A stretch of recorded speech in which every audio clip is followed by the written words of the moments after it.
Hey guys, my guest today is Coach Jon McLernon from Freedom Nutrition Coaching. Coach, what's going on, man?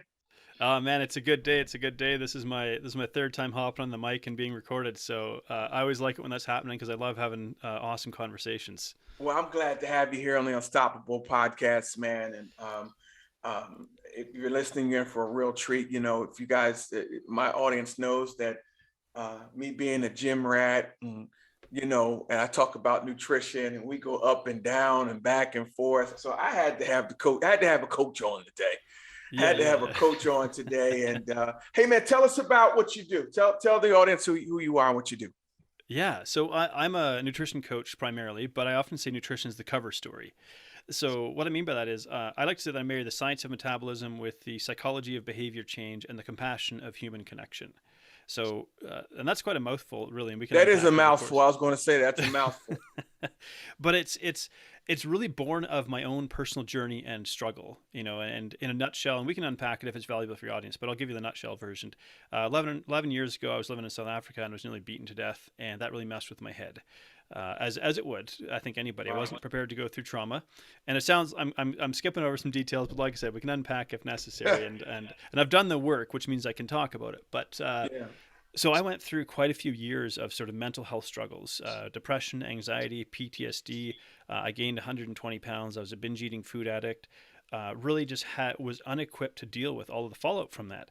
And it was my own search and struggle for trying to find answers and trying to find a way out of this that led me to ultimately doing what it is that I do today. Because you name a diet, I've tried it. I used to run a supplement store. You name a supplement, I had access to an entire store at my disposal. And wholesalers Yeah. just throwing stuff at me to try, like every supplement on the planet. None of this was getting me to where I wanted to go. I could always get some results in the short term. Nothing would stick. And the thing that frustrated me the most was, how can I know what to do and still can't do it? How can I Right. know Right. why I should do these things and still can't do it? Yeah. And that really got me diving into, okay, there's something going on in the brain here that we need to figure out. I need to know more about how our brain works. So Yeah. that got me into really getting the behavioral psychology piece. And then ultimately, the compassion was a piece that I had to learn. I didn't, for the first 35 years of my life, I didn't even really understand what that was. Yeah. You talk to me as a man about like self love and self compassion. I'm like, you're nuts. We Yeah. don't talk about this stuff. Right. And so, but it was a male coach who worked with me and modeled this behavior, and it was someone I looked up to, I respected, and I was like, I'm seeing this in a different light now that I'm seeing someone who I look up to model this behavior for me. Yeah. You said a lot, but I Yeah. have to start with because what happened in South Africa? Let's start there. Yeah, yeah. So my wife and I were we didn't plan it to do this, but well, sort of. We packed up our lives and we're like, let's go travel the world. Right. Um, we could buy a house or we could travel the world. So let's go travel the world. And so we got on a plane, flew to Mexico, flew over to Europe, was living in Italy. And we met some guy from South Africa who came and worked with us in Poland for a bit. And he said, why don't you come down? My parents run an organization, a not-for-profit down there. You guys would be great, teaching underprivileged young people life skills, that kind of thing. And so we went down there and we were working out on a nature reserve. So we'd bring cohorts of maybe 25 students out to this rather remote location Okay. and run them through a course, basically. And it was just one night I was going back to the cabin. So this was August, which is in South Africa, that's the middle of winter, actually, because of the other hemisphere. And the cabin was probably a couple hundred feet from the dining hall and tucked off into the trees, a little bit out of sight. Really beautiful, serene setting, rhinos and monkeys and all kinds of wildlife out there. Like it was almost like a dream living out there. Yeah. And I opened the cabin door. I should have noticed it was slightly ajar, but I was in a great mood. We're really connecting with our students, loving the work we were doing. It felt very fulfilling. And there's three guys in there. And still nothing triggers in my brain, right? I'm like, because I'm such a good one. I'm like, and one of them I recognized their face, and he's a ranger, but he wasn't in uniform. And the first thought I had was, oh, is there something wrong in my cabin that I didn't know about that you guys showed up Right. to Of fix? course. Of course. Like my assumption wasn't you guys are here to jump me, Right. you know. Right. And I didn't see the fourth guy who was outside the cabin. And so as I'm like, what is going on here? Like, but still, then I get cracked across the head with a rock or a brick, Okay. and now I realize that something's not right about this situation. But now I'm stunned because I just got smashed across the head with a brick. And the picture that I remember the most was this one guy, because these guys like jumped out of the cab, like piled out of the cabin, and I was wearing like a colored kind of golf shirt, Okay. And I remember this one guy grabbing me by the scruff of the shirt and smiling and saying "shh" as he swings his rock at my head and cracked Wow. me across the forehead again. And that image really stuck with me. That in particular, like his smile and saying "shh" as he like swung at Wow. my head. So I got knocked down. I was concussed. I was stunned. I wasn't knocked unconscious, thankfully. I must have a thick forehead or something. They hit the thick part of my skull, and they, just started like kicking and stomping and beating on me. Yeah. And I was like, man, I can't die tonight. That was a thought that kept going through my head: is I can't die Right. tonight. Right. And I tried hollering for help, but then people are 100, 200, 300 feet away in a building, just having a grand old time, no idea that I'm Yeah. sitting here getting stomped. And so I managed to get to my hands and knees and sort of get to my feet and sort of stagger, stumble, and started heading for this other building. And for some reason, they didn't chase me. I don't know why, Wow. but I'm glad they didn't. My face is covered in blood. It's nighttime, like I'm already seeing the stars, but I Yeah. could see the light over there. I mean, and man, I'm like, boy, there's a lot of spiritual metaphors in this. Yeah. But A whole lot. Whole lot. Yeah. and so I get back there. I've been attacked, and now the place just goes nuts. So we got our students in there, a couple of facilitators, probably 30 of us in this building, but we actually don't know how many guys are out there at this point in time because they travel in packs. Yeah. So we were stuck in the building. They were trying to smash the doors down with shovels and stuff, and thankfully that someone managed to call the police, but the police down there don't really care. Okay. That's another thing to wrap our head around. But it happened to be a senior police officer walked by a phone that was ringing and picked it up. Otherwise, they wouldn't even have picked up the phone. Wow. So, but they took 45 minutes to get there. So, that was kind of, the heart of it. And after that, we had multiple other incidents happen when we were down there. South Africa is a pretty violent, crime-riddled place. So that was just about robbery. They just wanted to rob you, or? Yeah. Now, it works a little different down there, I'll say. Now, having lived there and been down there a couple times, the ranger would have seen that there's this white guy traveling in there, in and out kind of thing. Because we look back and we go, I remember because we would go back to the city for the weekend and then we'd come back out for the week and stay the week out there. Yeah. And now we remember getting there, it was a Monday. And I remember getting there on the Monday morning and going, man, our place is really messy. We've got to talk to the weekend facilitator and let him know, hey man, do you mind just sort of tidying up a little bit after you've been here? Yeah. We were, but so chances are what actually happened was these guys are already out there, had come and ransacked the place, but didn't find anything because we weren't there. And they went back and ransacked the place again. And I came across them kind of in the process of doing that. Okay. And, but it turns out they'd actually beat a guy to death the night before. So, wow.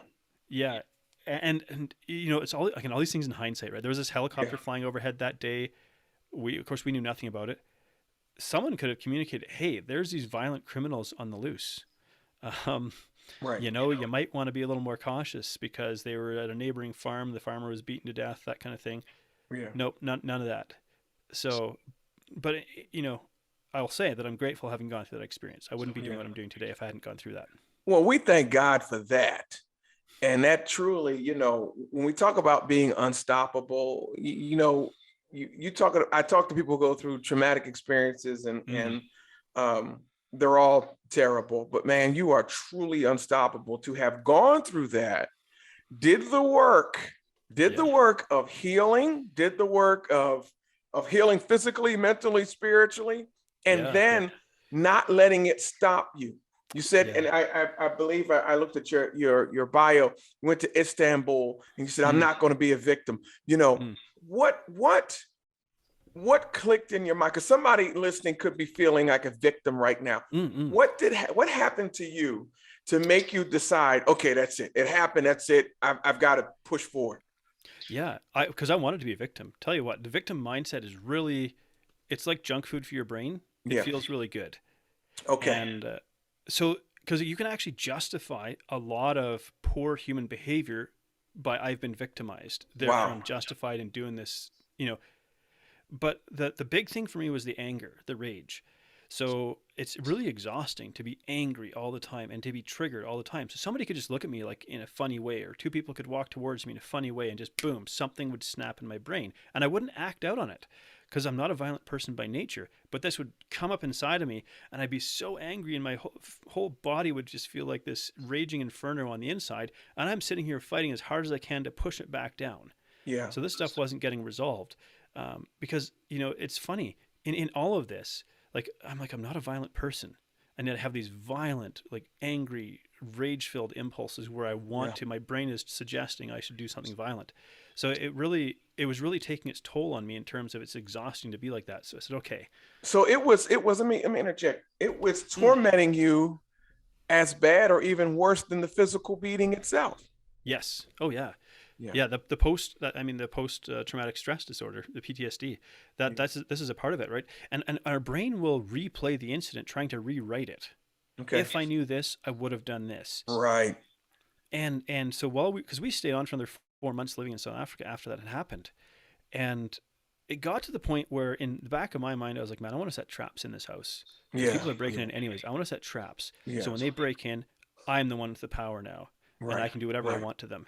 Yeah. And that was when I was like, I gotta get the hell out of here. Like, Yeah. Yeah. if No my doubt. mind is starting to go to that place, Yeah. I have to get out of here. Right. So that was my first recognition that something was really, really wrong, was when I started entertaining and even enjoying those thoughts of trapping somebody and inflicting violence on them. And I listen to it now and I'm like, oh my gosh, I would be mortified and heartbroken if I ever did that to another human being. Yeah. But this is the brain of a traumatized person at that point. Wow. And I think Wow. it's important to share that because so I don't feel guilty about having had those thoughts. I think one of the I did back then, and that I think really torments people as well. I don't want these thoughts in my head, but they're here. Yeah. And what Yeah. is wrong with me? Why do they keep coming back? Yeah. So for me, when we got to, my brother lived in Turkey, or he still does actually, like 12 years later. He lives in Istanbul, which is a beautiful, major, like cool city in the eastern side of Europe. Mm. And I didn't want to be angry anymore. And so one night I couldn't sleep, and I was like, okay, first thing I have to do is I have to tell somebody my story, like the real story. Right. Because we'd send an email and sent a kind of a glossed over version to people. I'm just fine. Everything's okay. Don't worry about us. We're strong. We're Yeah. carrying on. Yeah. Don't want my parents to worry. And I was like, I got to tell somebody my actual story. Yeah. And so I just sat down at 3 o'clock in the morning, started writing this email to a friend of mine who was living on the other side of the world. And I was like, I don't know why you came to mind, but I have to write this to you. And he wrote back like 5 minutes after I clicked send, and he's like, man, you won't believe what happened to me. I was in another foreign country, and this happened to me over here, and I can't believe I'm reading this right now. And I was like, oh my Wow. gosh. Yeah. Yeah. So I decided, okay, I need to forgive these men, because that's the only way I'm ever going to be free from this. Because right now, every time I think about this, I'm angry and I want to hurt them. Yeah. And I want to take back what was taken from me. Now I can't take it back. So what is the way that I can let go of it? Is I have to forgive them. Now I never saw them again. They did ask if I'd come back for a court case, but I opted not to. Okay. It's like I really didn't want to see them again at that point. I was in the right place mentally. But the forgiveness is not just a choice. That's like the first step. Right. Right. Like, see, these guys would do it again. I don't know if to this day they'd still do it, but I'm pretty sure they probably would if they haven't got help. Right. If they saw me again. So Okay. you go, okay, well, how do I forgive somebody who did this to me, who would have happily killed me and would probably kill me again if they saw me? How do you forgive that person? And that was what I had to wrestle with. How do I get to that place? And this was kind of the first inklings of me learning about what compassion is. Yeah. So I had to ask the question, what happened to them? What happened to them to get them to this place in life where Mhm. this is what they're doing? Right. You put them in a different circumstance, I bet they're not doing this. I'm born and raised in Canada. I bet you bring them to Canada, I bet they're not doing this. Okay. And so I Yes. was like, it's not to excuse their behavior. The compassion is not a get out of jail free card, right? It's not saying, okay, well, you had a hard life. That's, again, the victim mindset. Right. But it's, at least I understand why they did what they did. Yeah. So then when I would get angry, I would try to cultivate a sense of compassion. These are hurt people, and this is why they want to hurt other people. Mm-hmm. Mm-hmm. And if every time I get angry, I can counter that with trying to cultivate compassion, I can start to kind of work through some of that anger and, take back my power in that way. Because a lot of the desire to mete out like vengeance is to try to take back something that was taken from you. And that's why hurting people will go after and abuse somebody else potentially. Sure. Sure. I'm glad you're talking about forgiveness, man. I wrote a chapter on my book, Unstoppable: 7 Universal Laws that'll transform the way the way you reach success, or the way you see success. And forgiveness is a major, and I probably spent the most time on that. And I hope you guys heard him loud and clear. He said the decision is only the first step. Mm. The decision to forgive is the first step. Actually forgiving is the work. Mm-hmm. Is Yeah. the work. Is the work. Yeah. Compassion. Someone said that compassion was um, was was was seeing it as they see it, or was actually removing yourself and putting yourself in their shoes. Compassion, and it's hard to place yourself and have compassion for someone who committed violent acts toward you. So forgiveness, ladies and gentlemen, is work, but it's work that has to be done if we're going to be unstoppable. Well, that's just it. Like, it was like carrying around a massive stone on my back. Yeah. Essentially, it was crippling me, really. Yeah. And it's again, I think, so ego came into the picture here as well, right? Yeah. They did this to me, Jonathan. I'm this special human being doing all these great things with all these great dreams and aspirations in this world. How dare they do this to me? Yeah. They didn't know me. They didn't know who I was. I was nothing to them. Right. I was just some dude. I say, essentially, I was a representation of something they felt had historically oppressed them. Yes. Yeah. That's really what it was. Yeah. They didn't know who I was. It had nothing to do with me, the person. They knew nothing about my story, nothing about my character, nothing about what I was doing. And when I realized that, I was like, well, shoot, I have to stop making this about me. Yeah. Yeah. Really. And that's the work of forgiveness. I mean, what about, and I don't know who's listening. Maybe you have a grudge against your mom and dad who wasn't there. Maybe you have a grudge against old friends or whatever the case may be. But listen to what Jonathan said. He said that it felt like a stone, a rock, a boulder that he was carrying around. And that's why you have to. Now, forgiveness is not reconciliation. There's two different things, everybody. It is, yeah. It's two different things. Forgiveness is not reconciliation. Now, I can forgive you with you never in my life again, but I have to forgive. Yeah. Well, this came into play in another incident in my life a few years later, actually, where I could say, in a nutshell, I was betrayed by a friend in business, and it cost me all of my life savings and left me with a mountain of debt. Wow. So you're an expert on forgiveness. So that was a different one, because this was someone who was, I thought, like, actually one of my best friends. Yeah. Betrayal. And this individual was not who he'd portrayed himself to be. And this pattern showed up in more and more of his relationships and things. And he'd ruined his marriage, and he's ruined other businesses and so on as I look back. But that was a tough one, because I was like, I thought I had to grieve a different kind of loss, because I thought I was building an asset. I was building this business that was going to be an asset that was going to maybe even be something I'd pass on to my kids. And I had all these big dreams for it, and it was ripped away in really unceremonious fashion when a bailiff shows up and puts a lock on the door and says, "Yeah, sorry, this is ours now. Wow. The rent hasn't been paid." And I'm like, "What has he been doing with the money? Yeah, where has it been going?" And again, my wife spotted a lot of this before I did. Well, they always do. Wives always do. We're the hard-headed ones. Yeah. Well, it's, I think, caught in the situation, emotionally invested in it. And I was still emotionally vulnerable. I was still on my own journey of like healing. And so I was like ripe to be prey. So really, I'm an empath at heart. I wish there was, it's more like I'm a whatever because I think empathy and compassion aren't quite the same thing. Empathy alone will burn you out. And that's why I speak about compassion. So compassion is actually helping alleviate someone's suffering instead of just feeling their suffering. Right. Maybe we could think of compassion as empathy 2.0. Right. Yeah, sure. So, but I'm an empath by nature, and he's a narcissist. And I say that carefully, because this word gets thrown around way too much in the social media, on the TikToks and whatever else. And I'm like, just because someone did something bad doesn't make them a narcissist. I mean, this is the clinical definition of a pathological liar who emotionally manipulates people. And it's not just he did a couple. No, he is a clinical narcissist, and I didn't know that until well after we'd parted ways. But once I realized that, I was like, oh my gosh, all of these behaviors make sense now. Well, the narcissist always recognizes the empath. The empath never recognizes the narcissist. Yeah. So he played me. And for him, he gets to write everything off because he has an engineering firm that he runs, and he gets to write everything off. All those losses for him are great because he makes good money, and it's this crazy game that he's playing. Yeah. And so in a sense, and I don't want to say he stole my future in a way, but I wanted to think that again. When I wanted to go to the victim place, it was like he stole my future, because we could have bought a house and all this kind of stuff, and now we just got this mountain of debt I got to dig myself out of, and we don't have kids yet, and it's because of the financial instability and so on and so forth. Right. But again, I wouldn't be doing what I'm doing now. That's what I was going to say. I was going, and you know this. You are a nutrition and fitness coach, but not just physical fitness.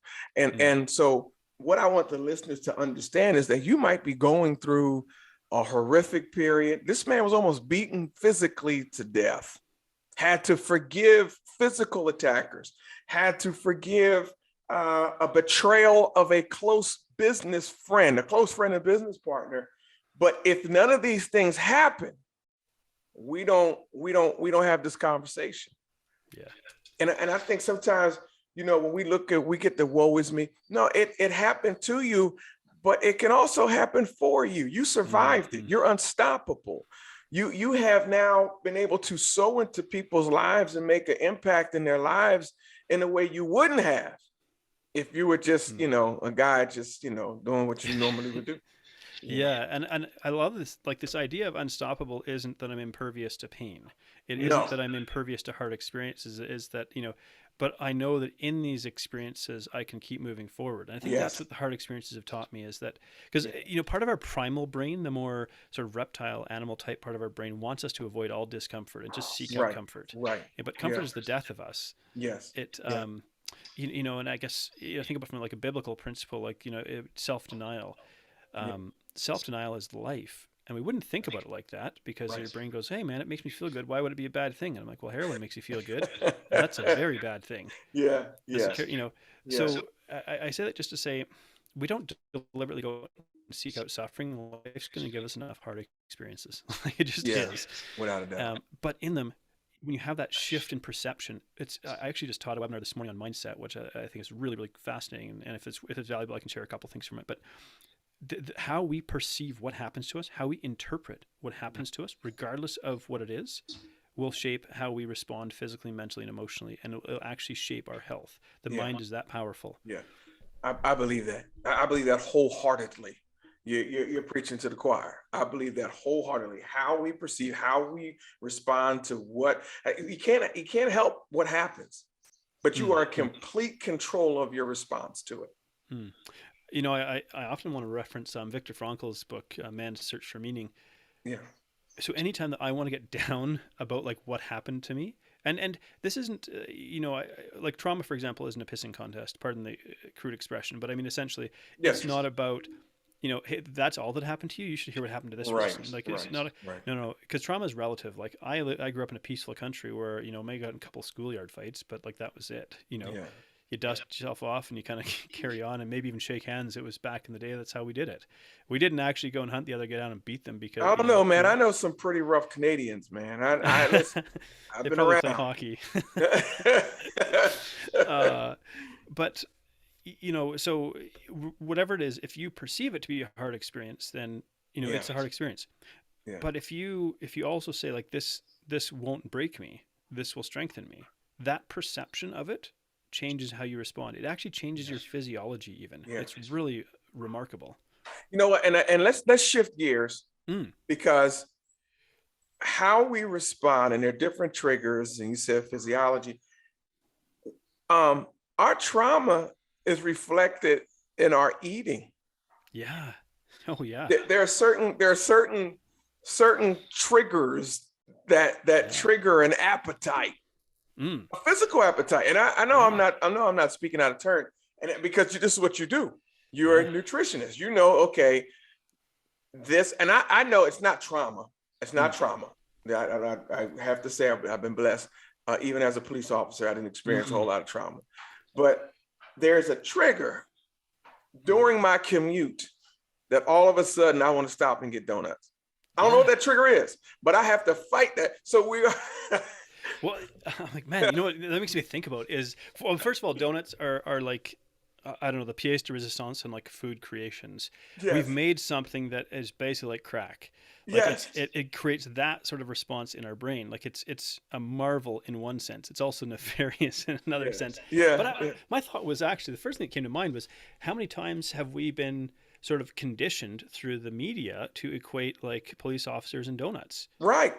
Bagels, donuts, all of it, Yeah. And here's the funny part, John. When I was working, we didn't eat donuts. Right. It was just this perception. Yeah. And now I'm retired 11 years. I get a sweet tooth.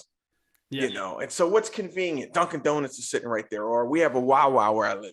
You run in, you get a tasty cake, or you get something sweet. I don't know why my commute, which is 45 minutes to an hour, triggers snacking.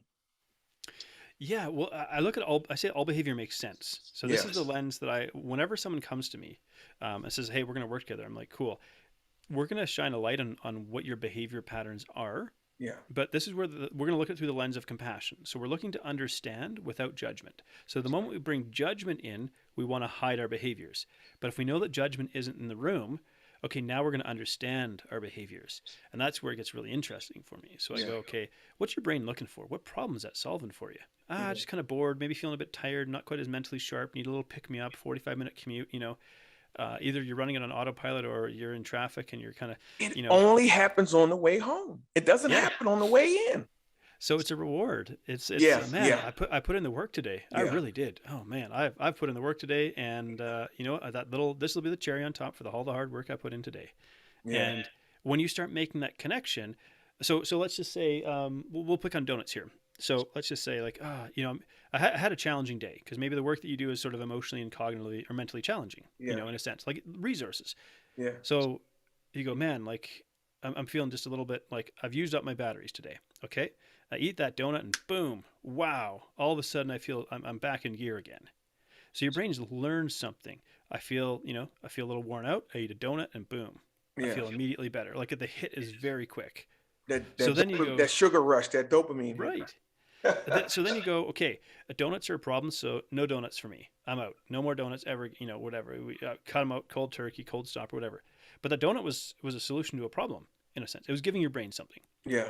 So then you go past, because we could break down the habit loop, whether it's cue or trigger to craving to response to reward. That's your basic habit loop. Right. And so then your brain gets the cue and the craving starts. And if you don't have a response to that, whatever that behavior is, it just starts to pick up and shout louder and louder and louder. So you go, dang, the only way I'm going to make this go quiet is if I go and eat that donut. Yeah. You get that donut and boom, you're right back into loop number one. I feel bad. I eat a donut. I feel better. Well, really, today, and during a commute now, for about a month now, whatever. Today I ate turkey bites. I just had to eat. I ate beef. I ate turkey jerky. I'm like, that's protein. Yeah. That'll get me set for what I gotta do later. Oh, give me some protein. yeah. And it's tasty, right? Yeah. So, but the third piece of the puzzle is now the story. So our brains are like a storytelling, story-making machine. Yes. So what we do is we create a story to explain our behaviors. Like it's so fascinating to think that, what we think is real. It sounds almost meta to put it this way, but what we think is real isn't really real. It's an interpretation. Yeah. And our eyes are like the lens that we view the world. And it's like this movie is playing out in front of us. It's like two people who watch the same movie come out with a different conclusion. Right. Yeah. So whenever you create a behavior, you might go, let's just say, oh man, I feel like I'm addicted to donuts. I'm hooked on them, kind of thing. Hooked on Dunkin' Donuts. Yeah. Well, chocolate frosted. There you go. That's the story to explain the behavior. Yes. So now that story becomes a belief. And we could call a belief just a thought we hold to be true. Yeah. And then that belief becomes a filter for your brain. Okay. So now your brain starts to filter stuff in and out based on your beliefs and your sense of identity. Well, if your sense of identity, your belief is, I'm addicted to donuts, then your brain starts filtering that information as relevant. Every time you pass a donut place, your brain's like, hey, remember, you're addicted to donuts. Right. That's how, so you get stuck in this loop. That's how our brains work. Yeah. Man, I'm telling you, man, you opened up our eyes to quite a few things. And that forgiveness piece is huge. Recognizing triggers that will trigger bad behavior is huge. Even down to your own diet. I joked and kid about donuts, but people are their appetites are triggered by, they have a million different appetites. They're triggered by different things, and we just have to be self-aware and cognizant of what's going on. So I got to ask you this too. I told you once we got on here, excuse the birds for chirping, my window's open. That's a beautiful thing. Nature's beautiful. So you had a supplement store. Yeah. And over here, Vitamin Shop, GNC. Mm-mm. Now, I take a daily vitamin, right? I take a multivitamin. Actually, I got to order it online. I don't even carry it. but I remember grabbing the protein, when as a young, let's see my son do it, they grab the whey protein, all these different proteins. Then, the big thing now is testosterone boosters and estrogen blockers and collagen for the skin. Talk to us about any of these products work. You had a store. Yeah. Any of that stuff work, man. Well, it's funny because I would often tell people, even in the store, that supplements don't work. But here's what I mean. Guy told me that the other day. He was like, "Mr. Graves, that stuff ain't working." So in other words, because very often here was the mindset: I'm coming in looking for a pill to do this. Right. I'm looking for a fat burner. I'm looking for a pill to do the work that I don't want to do. Yeah. I'm looking for a test booster. I'm looking for a pill rather than changing my lifestyle. Yeah. That kind of thing. So, but they won't do the lifting for you. They won't put any of the work in. Right. So all they can do is potentially complement what it is that you do. Yeah. Potentially. You hear that, guys? Potentially. Depending on what it is. Because I also have a chemistry background as well as a psychology background. So there's no such thing as 30-day abs? Well, if you tied you to a tree and just gave you water, maybe. I have a friend of mine. He's from Nigeria, and he looks great. We all stay in the gym together. I said, David, man, how do you do it, man? He said, I'm on the African diet. I said, David, what's that? He said, I don't eat. Right. So, and it really is about trade-offs, right? Like, what are you willing to trade? So, no test boosters are going to do very much for your test, right? And if you have low testosterone, which is an epidemic amongst males, it's a real issue. It has a lot to do with diet too, I'm sure, right? A lot to do with what you eat, what your stress is, what you're feeding your brain as well. Yeah. So you can boost your testosterone naturally, but I think if we were trying to create a world that would make men, his testosterone drop like a brick, we've done it. Right. So obesity, for example, is a problem because fat cells convert testosterone to estrogen. Wow. You guys hear that, gentlemen? Fat cells convert testosterone to estrogen. Now, what you don't want, if you don't know what estrogen is, you just don't want it, fellas. You don't want it. You ever see, and man, I hope I don't offend. I'm not offended, but you ever see the couple that's been together forever and they start looking like, she looks like him, he looks like her. Yeah. That's because they're eating the same things, they're doing whatever, and her testosterone levels boosting and his estrogen levels boosting. Yeah. Well, so start looking alike. We don't want zero estrogen. So we do get a little bit of estrogen. We need it for our joint health, actually, to help lubricate our joints. So those guys out there that are getting the underground, look, I'm not unfamiliar with the bodybuilding world, okay? I know we're recording publicly, so that's all right. It's the Unstoppable podcast. We know in the world of bodybuilding the pharmaceutical modifications that take place to achieve a certain aesthetic. That's a nice way of putting it. Right. I have no judgment around people's choice to use, because it's like to actually achieve the aesthetic they're trying to get to, really physiologically is almost impossible. Yes. So, because if you look at our biology, we have a famine biology. And we miss this point. We have a famine biology. Well, what does that mean? Yeah. We want to move as little as possible, maintain as little muscle as possible, and store as much fat as possible, because 100 years ago, and keep going back in time, we didn't have fridges and electricity. Yeah. You take that away, we don't have stores. What do we have? We eat and we get fat when we can, so we can survive the winter when we're shivering all that fat away. Yeah. And now we live in a period of 24/7 feast. 24/7 feast. Right. Like, tap a couple buttons on your smartphone, it shows up at your door. Yeah. I don't think we're ever really hungry. I just think we have cravings. Like, I'm not ever hungry. Yeah. You don't need to be. I mean, so I differentiate between what I call above the neck and below the neck hunger. Yeah. So below the neck hunger is your body actually is requesting nutrition. Right. I'm requesting nourishment. And it's below the neck hunger when it's like, man, I don't care what I eat. I'll eat anything. Yeah. I'll eat the tail off a roadkill skunk. Right. Okay, cool. You're hungry. Yeah. If it's like, man, I really want a Snickers right now, you're not hungry. This is above the neck hunger. Well, why do you want a Snickers? Why don't you want an apple? Yeah. Because I want a Snickers, because that Snickers is going to do something for me. And I pick on Snickers because they're the #1 selling candy bar in the world. Yeah, and rightfully so. Well, look, they're delicious. It's a good candy bar. They trick the world into thinking they're a meal replacement. Marketing's everything, isn't it? 4 words: hungry, grab a Snickers. Yeah. Best marketing campaign in history. Yeah. Yeah.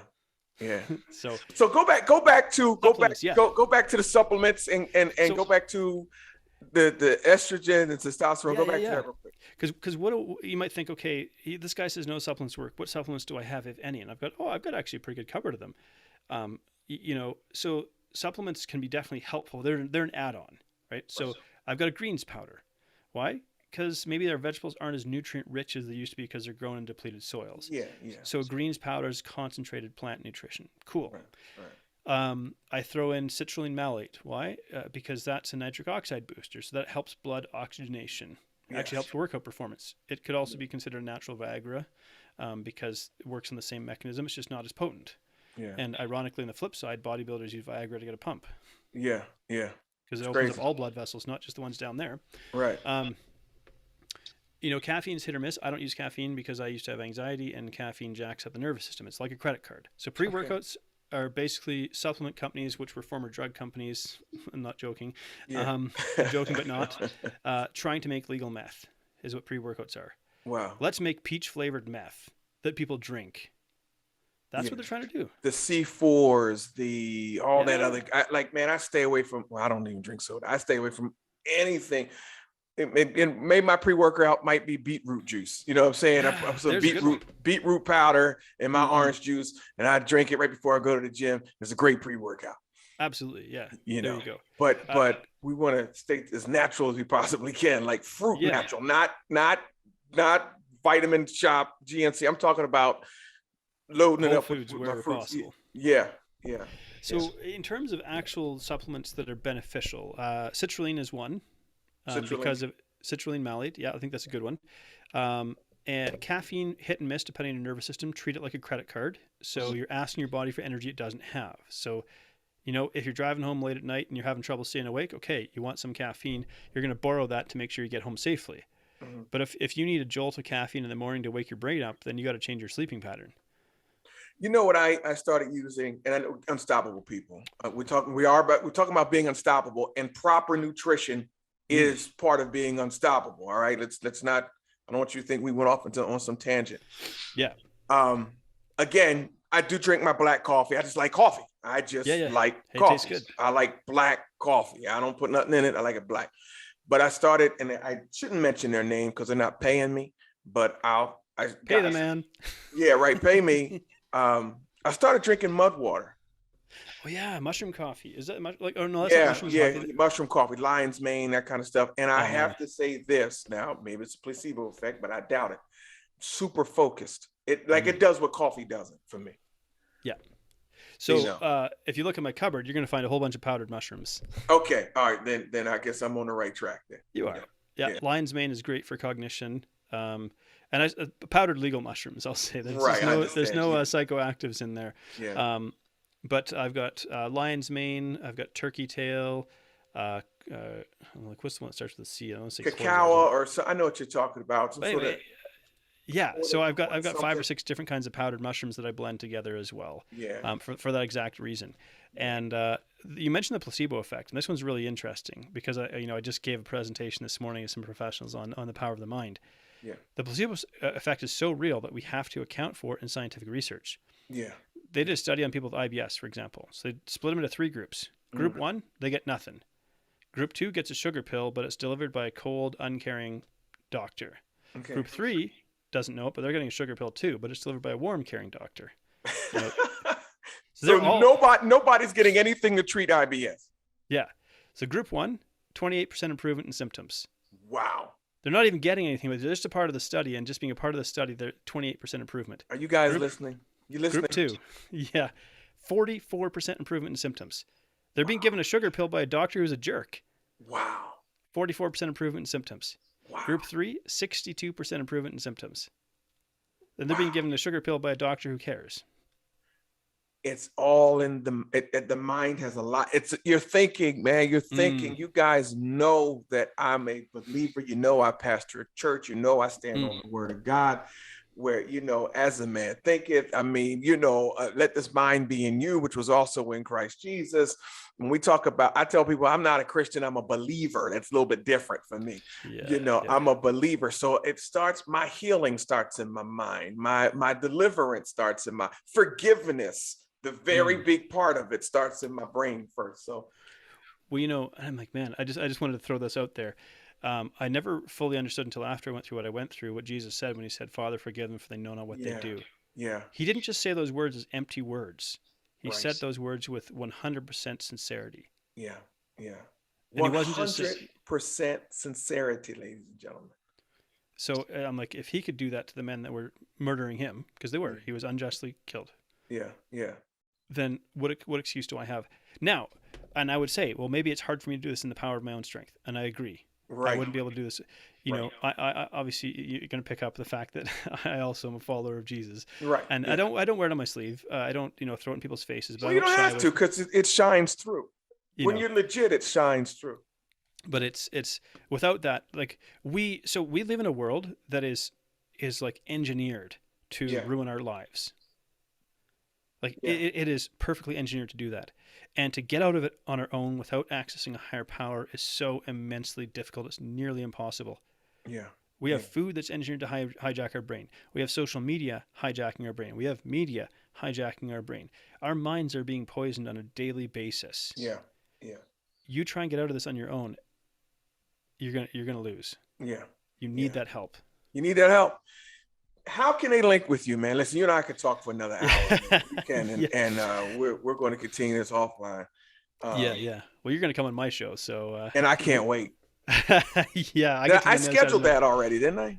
I think so. We'll make sure it happens anyways. I'm pretty sure you are. But anyways, Between the Before and After is my flagship podcast where we explore the stories of people who've overcome significant obstacles in their life. And this goes right back to mindset. I tell stories because we read ourselves into stories. Yeah. I share stories for that reason. Yeah. Because I want people to know what is possible. Yeah. And that's where this comes from. So between the before and after, and I'm excited to bring you on. freedomnutritioncoach.com is my website. If you want to know more about that, and I'm like, man, I had a link. I'm trying to think of what it is. freedomnutrition.rocks/power chat. Oh, okay. All right. We can throw that in the show notes. But if anybody wants to book a complimentary 15-minute chat with me, ask me any question you want, and I'll answer it. You and I, man, we're gonna go on for hours about these supplements, man. Yeah. We believe me, I got a cupboard and I got a background in chemistry. So. You see this stuff, man. I'm a grown man now, but I remember all the money I wasted as a kid. Russian bear, this and that. I mean, okay. I don't know if it was helping. I guess I don't know. I was, I won a lot of competitions, bench press competitions, stuff like that. Nice. I was always afraid of steroids, always afraid of them. I've always been the guy that was afraid of anything that altered. Like I never did drugs, not because I didn't think I was better than anybody. I needed to be in control. Yeah. I didn't like to be drunk. I didn't like to be high. I ain't want to somebody, hey, once you do heroin, you'll never be the same. That's all you had to tell me. No. Yeah, that was it, man. So I'd love to, anybody who's enjoyed this conversation, what you see, what you hear is what you get. If you and I have a one-on-one conversation, if you book that link, we're going to just chat like that. Obviously I have a business called Freedom Nutrition Coaching. And if I can genuinely help you, cool. We'd have a chat about that too, but there's no pitch. Talk about the 4 success factors. I got to share this with my Unstoppable community. He talks about nutrition, training, mindset, and community. Mm-hmm. They're foundational. They're foundational, guys. And you could find him at Freedom Nutrition Coach, freedomnutritioncoach.com. Yeah. And you'll see everything in the show notes. I got one last question. If you could have a billboard anywhere in the world, a billboard, where would it be and what would it say? Man, I know what I would say, but to think about where I would like to put it. And you've been everywhere. Yeah. Well, I'd want it to be somewhere where I could really, touch and connect a lot of people. Mm-hmm. You know, I might even put it in the U.S. This Okay. is a Canadian saying this too, Yeah, right. right? You know, I think I'd like to put it in a city like, well, I don't know if I want to put it in the biggest city because people would completely miss it. But I want to put it in a mid-sized city in the U.S. Okay. You know, because I still think the U.S. has really potential for a great positive influence in the world. Yeah. And I would say, you know, compassionate awareness is the power to change. All right. Compassion awareness is the power to change. You have to become aware of your behaviors in order to change them. Yeah. But if you don't look with the lens of compassion, you look with the lens of judgment, you try to hide your behaviors and cover them up. Yeah. So the lens of compassion allows you to see your behaviors and then you can change them. I love it, man. I love it. Thanks for being on the podcast. Thanks for just having a conversation with me, man. And we went all over the place. Guys, thank you for listening to this podcast. You learned a lot about me. You learned that I like donuts. But that does not give you license to send me any. We're not doing that. We are eating to live. We're not doing that. We're not doing Yeah. that. But thank you for being on, man. And I can't wait to just continue our relationship. Guys, thank you for being a part. Remember, guys, you go to my website, Ralph at ralphgravesjr.com. You can sign up for the community there. Grab my book, Unstoppable. I'm available, guys. The world's open back up. You need me to come speak, teach, train, whatever, email me, Ralph at ralphgravesjr.com. We can work out all the details there. I'd love to come and speak to your company, your organization. And let's remember, everybody, let's be unstoppable together. God bless.